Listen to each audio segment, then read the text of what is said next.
Esses outros remédios também que a gente usa para estabilizar um pouco a reação inflamatória, que às vezes o grande problema do paciente não é nem tanto dor, é inchaço Isso. da reumato, sinovite artrítica.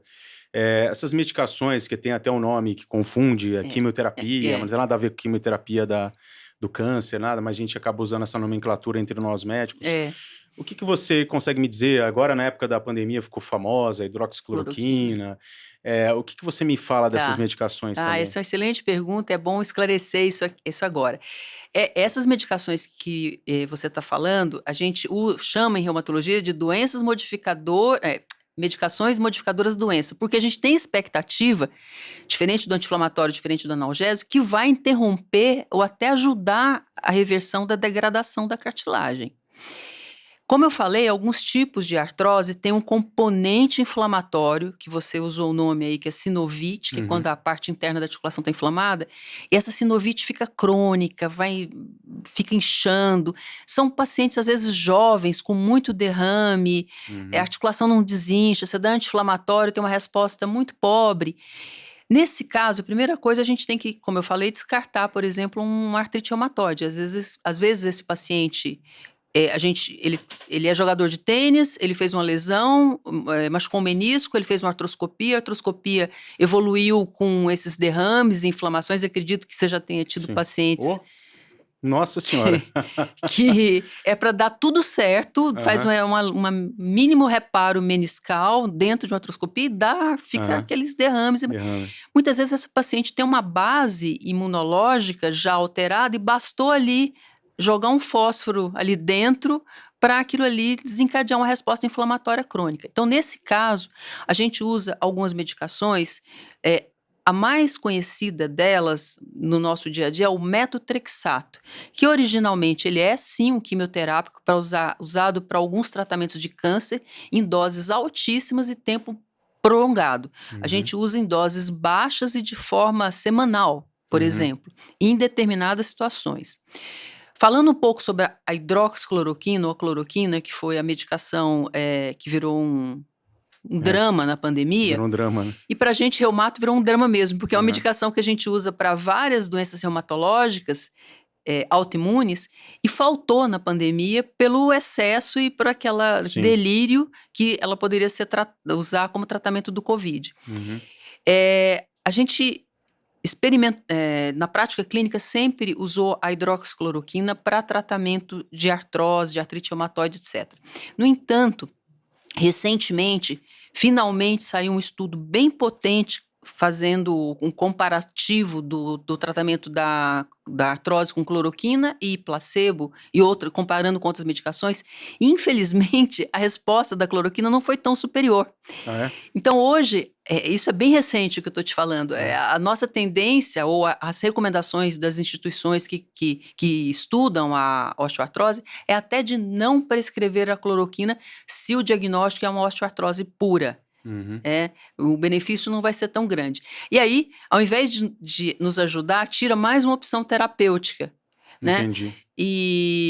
Mas de toda forma, paralelamente estão surgindo outras alternativas de opção terapêutica, inclusive medicações novas que a gente chama de anticorpos Monoclonais. monoclonais ou determinadas drogas com ação, um alvo muito específico nas substâncias inflamatórias que levam à artrose.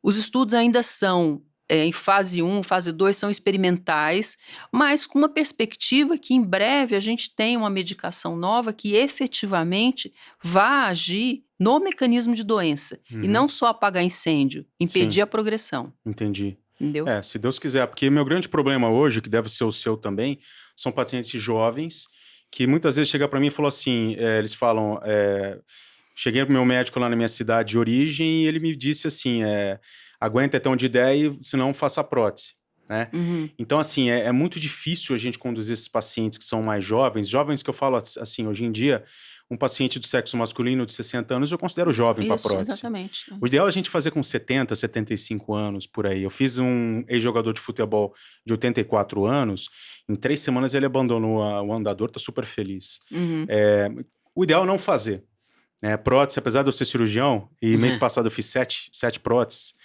E é uma cirurgia que você vê o paciente andando no dia seguinte. Quando a gente pega complicações, é muito difícil de lidar, é muito difícil. Ter que Uhum. trocar uma prótese é muito complicado.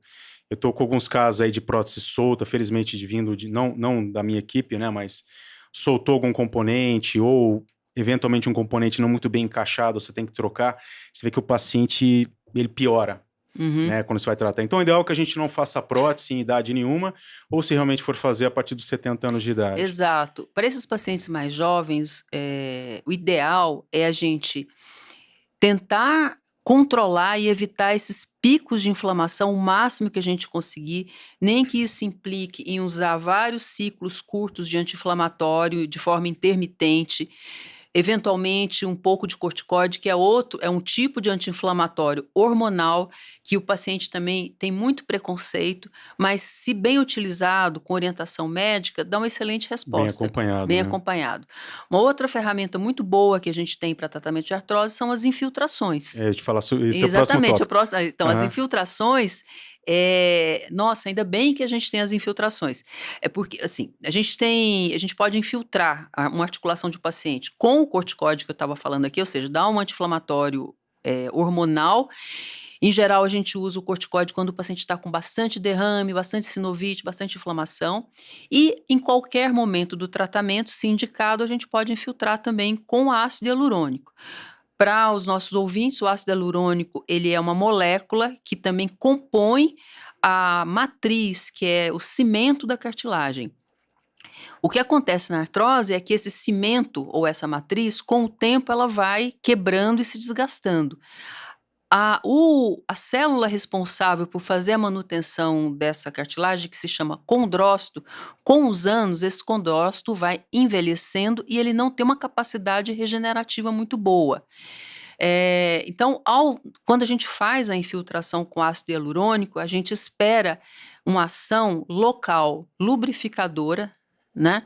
Uma ação que melhore a capacidade de absorção de impacto e uma leve ação analgésica e anti-inflamatória. Uhum. Então, essa é uma ferramenta que a gente usa e, embora, mais uma vez, os estudos controlados, etc., eles não dão um nível de evidência tão poderoso, mas se usa o ácido hialurônico com um anti-inflamatório, com uma boa reabilitação, Reabilitação. perdendo peso, é Sim. um conjunto de coisas que você efetivamente melhora o Sim, os paciente. resultados, eles são muito bons. Na verdade, o que eu falo para todo paciente, você não pode usar como monoterapia. Na Exato. verdade, nada como É. monoterapia, né? Então, eu particularmente, toda vez que eu entro para fazer um trabalho de infiltração com o paciente, em paralelo, reabilita e lá na frente entra com atividade física. Uhum. Porque a atividade física é o que vai segurar. Se a pessoa estiver forte e tiver com uma musculatura pronta para aquele esporte, é o que vai segurar.